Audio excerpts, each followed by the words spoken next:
Assalamualaikum warahmatullahi wabarakatuh. Kembali lagi di YouTube channel Rozi Friendly. Nah, di video kali ini saya akan membahas mengenai topik Raynaud Phenomenon atau fenomena Raynaud. Nah, jadi di sini saya akan menampilkan sebuah video di mana seseorang dengan gangguan kondisi Raynaud Phenomenon atau fenomena Raynaud.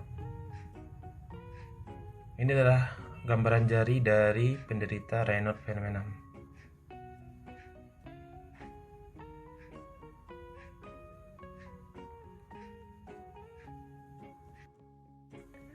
Nah, jadi apa sih yang dimaksud dengan Raynaud Phenomenon?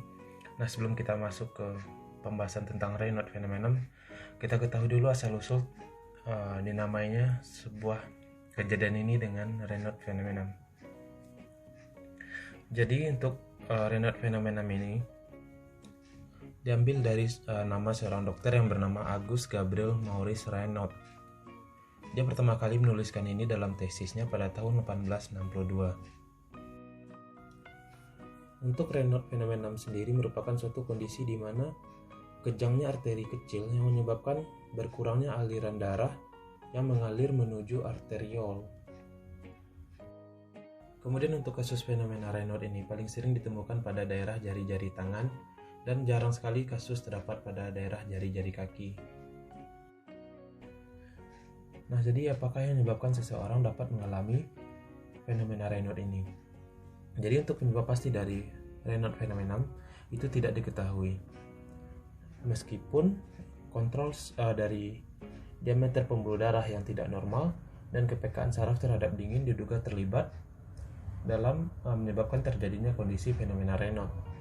Kemudian untuk gejala yang ditimbulkan dari fenomena Raynaud itu bergantung pada tingkat keparahan, frekuensi, dan durasi kejang pembuluh darah.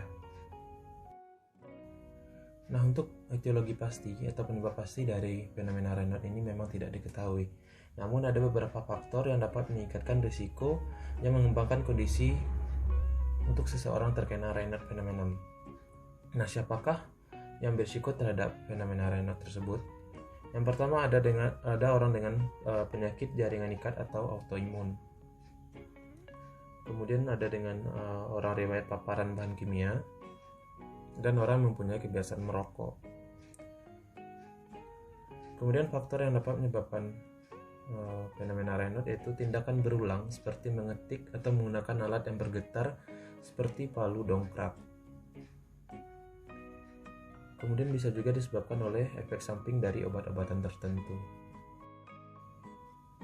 Nah, kemudian pengobatan apa yang dapat kita berikan terhadap seseorang yang mengalami kondisi fenomena Raynaud?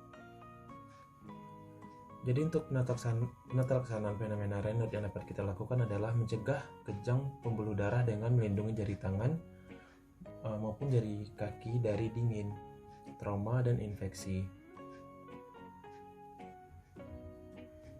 Dan apabila terdapat riwayat pengobatan yang dapat memperburuk kejang pembuluh darah harus dihindari oleh pasien dengan fenomena Raynaud.